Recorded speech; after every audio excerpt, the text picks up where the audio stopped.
નમસ્કાર દર્શક મિત્રો, આપ જોઈ રહ્યા છો સવાલ ગુજરાત ન્યૂઝ। હવે જોઈએ અગત્યના સમાચાર। વટામણ ગામે સાબરમતી નદીના પાણી ઓસરતા ગ્રામ પંચાયત દ્વારા સફાઈ અભિયાન ચલાવવામાં આવ્યું। ધોળકા તાલુકાના વટામણ ગામે સાબરમતી નદીના પાણી ગામમાં ફરી વળ્યા હતા। તે પાણી ઓસરતા ગ્રામ પંચાયત બોડીના આગેવાનો દ્વારા સફાઈ કામગીરી હાથ ધરાઈ। વટામણ ગામે સાબરમતી નદીના પાણી ઓસરતા જ રોડ રસ્તા ઉપર ગંદકીના સામ્રાજ્યને દૂર કરી સફાઈની કામગીરી હાથ ધરાઈ। વટામણ ગામના રોડ રસ્તા ઉપર કીચડ ગંદકી ફેલાઈ હતી, તે ટ્રેક્ટર દ્વારા સાફ કરવાની કામગીરી હાથ ધરી। જે જગ્યા પર પાણી ભરાયા હતા તે પાણી ઓસરતા ત્યાંની પણ કામગીરી હાથ ધરાઈ।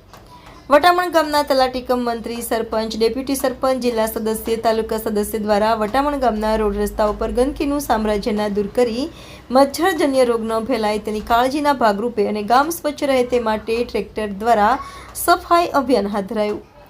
વટામણ ગ્રામજનોએ વટામણ ગ્રામ પંચાયત, જિલ્લા તથા તાલુકા સદસ્યો, આગેવાનોનો આભાર વ્યક્ત કર્યો હતો। રિપોર્ટર સહદેવસિંહ સિસોદિયા, સવાલ ગુજરાત ન્યૂઝ, વટામણ।